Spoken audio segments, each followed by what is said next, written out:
Je vais vous montrer comment créer une activité en utilisant une seule page de PDF afin que les élèves puissent aller retourner voir l'original et puissent l'imprimer facilement. Donc on va aller sur Add, Assign Activity, on va créer l'activité. Hop, on indique un titre. On va chercher dans son ordinateur le PDF qui est éventuellement constitué de plusieurs images.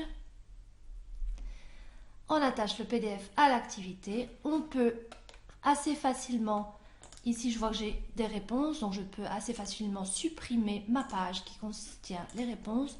Je pourrais aussi déplacer certaines de mes pages. Voilà, celle-là je n'aime pas non plus. Delete. Donc voilà, là, ici, c'est l'exemple que j'ai donné à mes élèves. L'exemple. Il y a une différence entre l'exemple et le modèle sur lequel ils vont travailler après.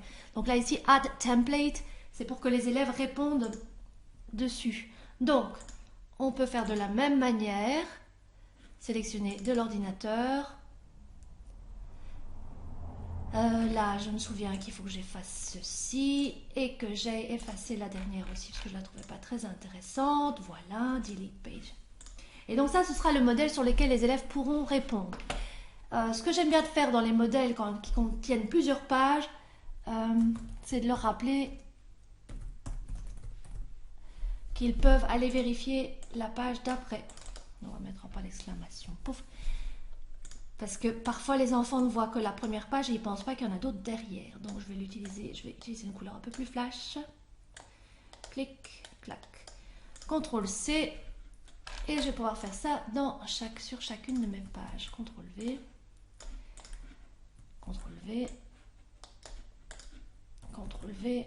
Bon, je ne vais pas le faire à chacune. Et je vois que je l'ai mis pour la dernière page, ce qui est complètement idiot. On va peut-être changer. You're done.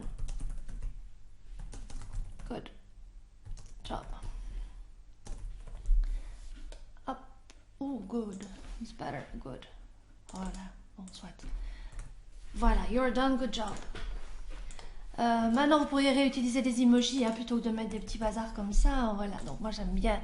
Je vous ai déjà expliqué que j'aimais bien d'utiliser mes petits emojis, mes images. J'ai des bitmojis. Clic, clic. Donc, je peux leur mettre. Hop. Voilà. Hop. Donc, ça, c'est le modèle sur lequel ils pourront répondre en utilisant les différents outils. Voilà, on y est. Maintenant, on va un peu regarder ce qu'il est possible de faire quand on arrive du côté de l'élève. Donc, je vais assigner ça à ma classe pour les tutoriels CISO. Et je vais retourner back to class. Je suis donc dans la bonne classe tutoriel CISO. Je vais aller regarder ici mon activité. J'ai bel et bien l'exemple qui apparaît avec les différentes pages. Et ce qui est très intéressant quand on utilise un PDF plutôt qu'une image, c'est qu'il est possible d'aller cliquer ici sur View Original. Et ça permet donc aux parents d'imprimer facilement la totalité du PDF. Parce qu'il y a des élèves qui n'aiment pas de répondre en utilisant les outils sur l'écran. On peut tout à fait comprendre. Donc, il est possible pour les parents qui ont une imprimante avec de l'encre et qui se connectent avec l'ordinateur, etc., d'imprimer les feuilles. Et dans ce cas-là, les enfants réalisent leurs exercices par écrit, traditionnellement, et ils peuvent prendre... Alors, ce qu'on va faire alors dans ce cas-là, on va revenir là, et dans leur réponse, clac, Add Response, je m'appelle Jessica. Dans ma réponse, au lieu d'utiliser ce qui m'a été donné et de remplir avec les différents outils, je rappelle donc qu'il est possible de zoomer.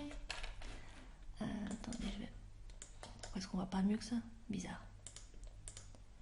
Ouais, il est possible donc de zoomer sur une page ou sur l'autre. Ah oui, j'ai modifié là les paramètres d'affichage, donc ça ne s'affiche pas toujours très bien pour le moment. Parce que je viens de modifier les paramètres d'affichage, donc on ne voit pas très bien.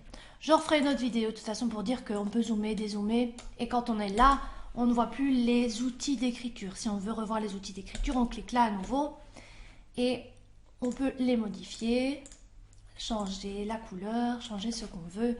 Et si je veux plus les voir, je peux ensuite faire des relier mes machins comme ceci, sans voir ce qu'il y a. Sans voir les différents outils possibles. Pardon, je m'exprime mal, je veux faire 36 choses à la fois. Donc, ce que je voulais dire, en fait, je saute toujours du coq à l'âne, hein, désolée, j'ai la pensée qui divague.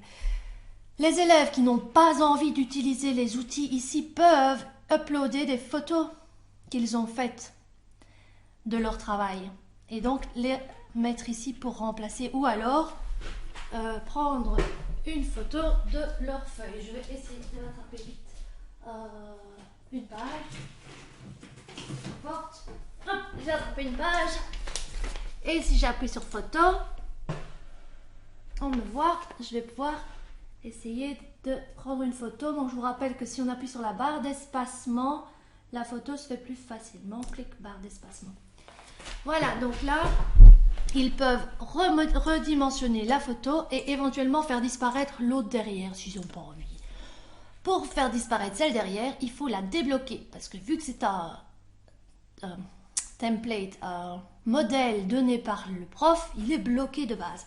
Donc on peut le débloquer et cliquer dessus, delete, il est parti. Voilà, et on peut, si nécessaire, replacer correctement la page qu'on a prise en photo et la redimensionner afin que ce soit plus facile pour l'enseignant de vérifier le travail. Quand on est content, on appuie sur check et c'est envoyé au prof. Donc, il y a plusieurs solutions pour travailler. Soit on utilise les outils qui sont donnés, soit on peut imprimer. Mais ça, c'est quand on utilise un PDF. Si vous utilisez des images, vous ne pourrez pas voir l'original. Et donc, du coup, ce sera une technique différente pour imprimer les images. Il faudra faire des captures d'écran et imprimer les captures d'écran, ce qui est un petit peu plus embêtant pour les parents. Voilà, j'espère que ce tutoriel vous aidera et n'hésitez pas à vous abonner à la chaîne.